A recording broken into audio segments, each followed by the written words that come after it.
Buenos días, jóvenes. El día de hoy en química vamos a ver acerca de la estructura atómica. ¿Sí? Recuerda que el átomo es la última parte física de la materia, ¿no? Cuando hacemos la división de materia, el átomo viene a ser la última estructura, la última parte. Entonces,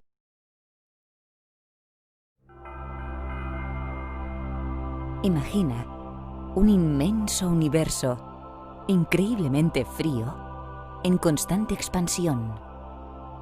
¿Cómo empezó todo? Para entenderlo, retrocedamos en el tiempo.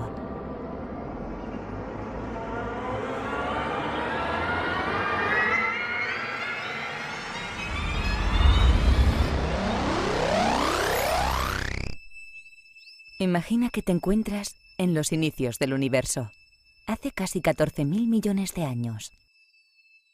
Imagina toda la energía del universo comprimida en un espacio más pequeño que la cabeza de un alfiler. Imagina que estás dentro de este diminuto espacio. El tiempo está parado. Nada de lo que conocemos o imaginamos existe. Todo está a punto de cambiar. Para siempre.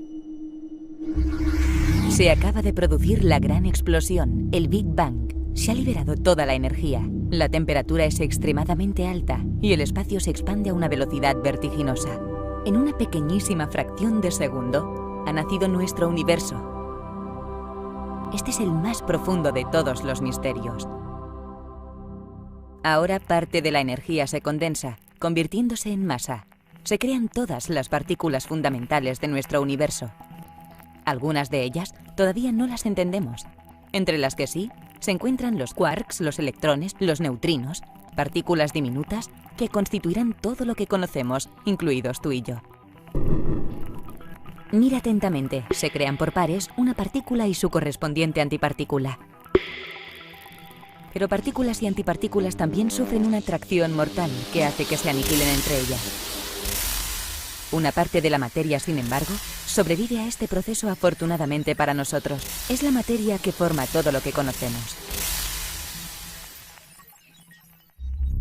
A medida que el universo se enfría, los quarks se agrupan en grupos de 3, dando lugar a neutrones y protones. Y estos forman los núcleos más sencillos. Todo esto ocurre en los 3 primeros minutos después del inicio del tiempo. Pero en los siguientes miles de años, el calor y la energía son todavía tan intensos que los electrones no pueden combinarse con estos núcleos. Avancemos 380.000 años desde el Big Bang. El universo se ha expandido y ya es más frío. Ahora los electrones envuelven los pequeños núcleos, dando lugar a los primeros átomos sencillos, los de hidrógeno y helio. Y una vez creados los átomos, las partículas de luz ya pueden atravesar el espacio sin impedimento alguno.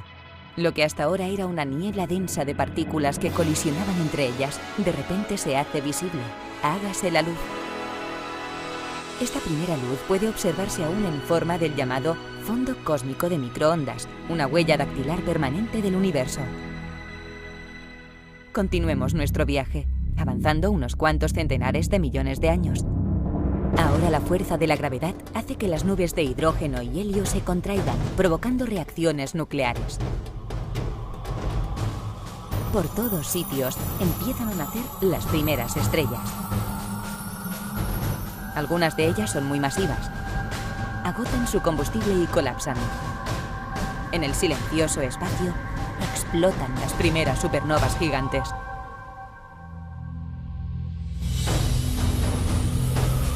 Pero de toda esta destrucción surgen los elementos pesados, entre ellos el carbono, el nitrógeno, el oxígeno, el hierro e incluso el oro. Son los elementos que formarán los planetas y serán las semillas que darán lugar a la vida. Generaciones y generaciones de estrellas viven y mueren. Nuestro universo, antes increíblemente denso y caliente, es ahora frío y está prácticamente vacío. Después de 9.000 millones de años, en el brazo espiral de una galaxia distante, se está empezando a formar una cosa muy importante. Aquí, en este espacio infinito, entre millones de galaxias, hay un sistema solar. En este sistema solar, uno de los planetas se ha enfriado suficientemente como para que pueda surgir la vida. Es nuestra casa, el planeta Tierra. Y en esta Tierra hay seres con la extraordinaria habilidad de volver la vista atrás en el tiempo y reflexionar sobre el significado del universo.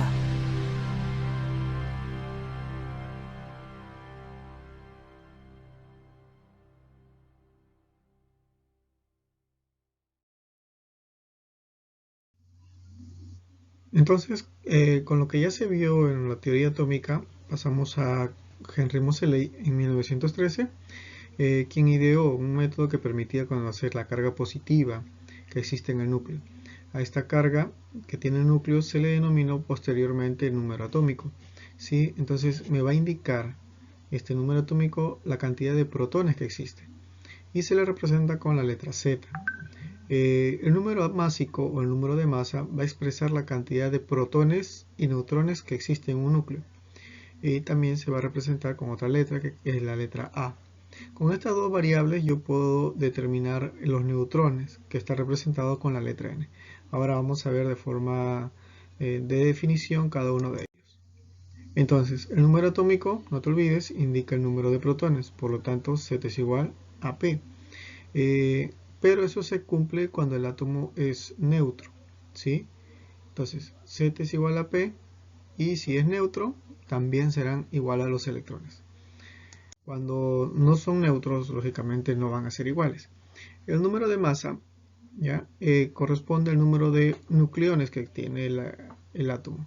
Y el nucleón está representado por protones y neutrones. ¿Sí? Por eso se llaman nucleones, lo que está en el núcleo, protón y neutrón. El estado de oxidación me va a indicar el número de electrones que gana o pierde durante una transferencia de este átomo. Y eso lo vamos a ver en las reacciones químicas posteriormente. Entonces, yo tengo el número de oxidación, ¿no? Que está representado por las cargas, ¿sí? El cual es equivalente al protón menos los electrones.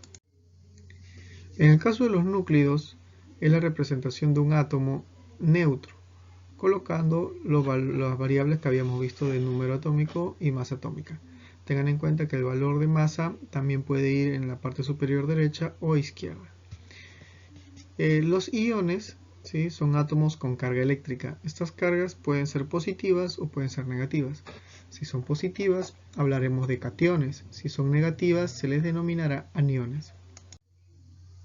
Entonces, un catión se va a formar cuando el átomo neutro pierde electrones, ¿sí? Por lo tanto, el valor de X, que viene a ser la carga en estos momentos, que es con carga positiva, cuando yo hago mi operación para determinar mi electrón, voy a cambiarle el valor del signo, ¿sí? Esa es la operación que se va a realizar para el caso de los cationes.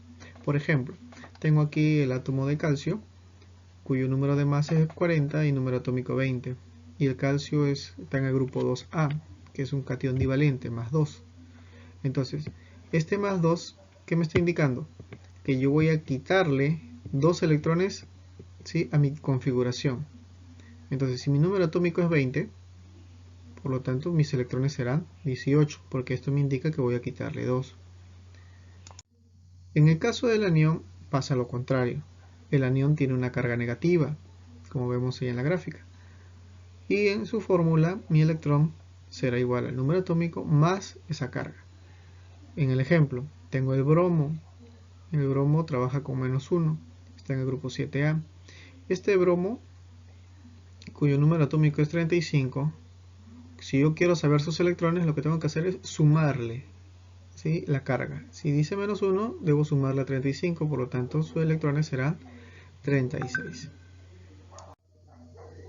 Existe también un grupo de especies atómicas llamadas núclidos, ¿sí? El núclido viene a ser una representación gráfica de lo que contiene un átomo, que en este caso sería el símbolo, sería el número atómico y sería su masa atómica.